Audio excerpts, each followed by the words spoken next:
Did you know that there were 408 boarding schools in the United States? 21 were in Alaska and 7 in Hawaii from 1819 to 1969.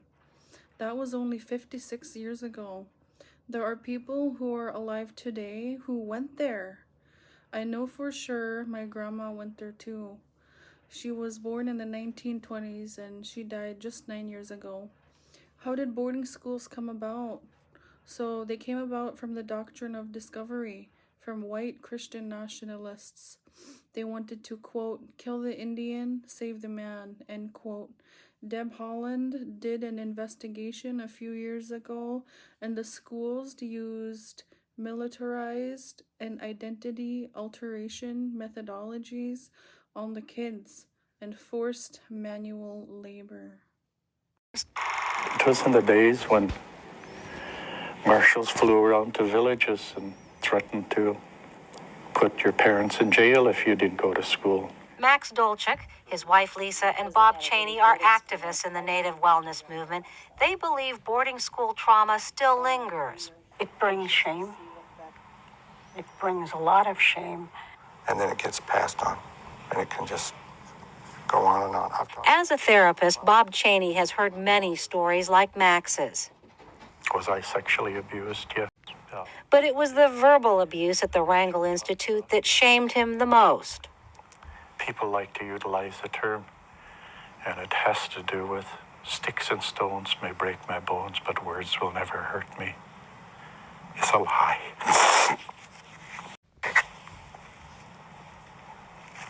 Some of the greatest hurts ever achieved was with words. Some of the most pain that I carry comes from words. You're absolutely correct. There were a lot of... Jim LaBelle also has a story to tell about the Wrangell Institute, a story he shared with the students in his Native Perspectives class. He asked them to imagine a village without children. It was eerie quiet because all the children were gone and all the children were in boarding school. An unnatural state that led to unnatural consequences. It was shortly after this photo was taken that Jim and his brother Kermit were sent to the Wrangell Institute in 1955. I'll never forget it. I was 8 years old when I was there. What Jim LaBelle will never forget is a man on duty at night who walked the hallways, groping boys in the lower bunk beds. It was a shameful kind of thing. We never talked about it. But the boys knew to keep one eye out for the flashlight. And if we saw a flashlight, this person was coming around, so we tried to make ourselves as small, as invisible as possible. Older boys learned quickly to take the top bunk, leaving the younger ones to fend for themselves below. But they all felt alone. I think we've all heard that sound. It has a lot to do with trying to catch your breath. I think it kind of goes, some will refer to it as a hiccup, but it's going to go, Mama. And then the next child would catch it. And the next child, and the next, until the whole dorm was filled with the sounds of wailing children. I think our generation now is being affected by it. And it just explains so much. And I'm still not over it. Like many of the students in Jim LaBelle's class, Mariel Savage has family members who went to boarding school and brought the abuse they learned back home. I've been molested, and it just kind of explains how they were molested and then they were molested and how it's been around. I didn't need to cry.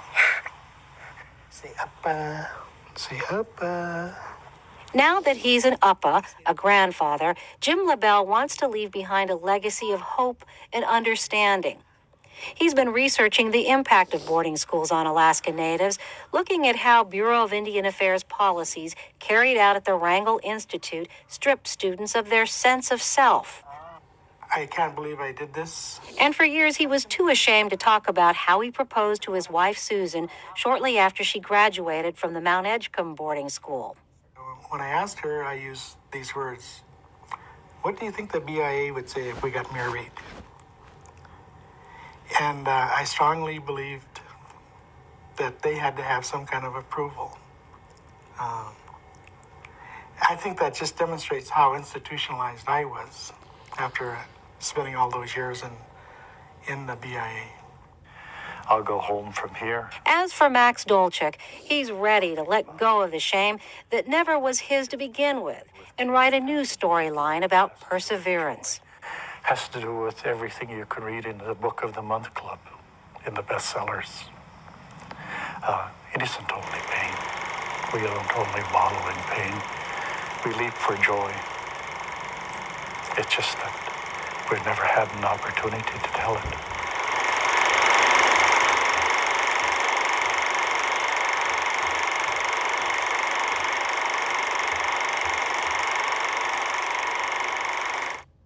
I'm sorry, Western civilization is a good thing.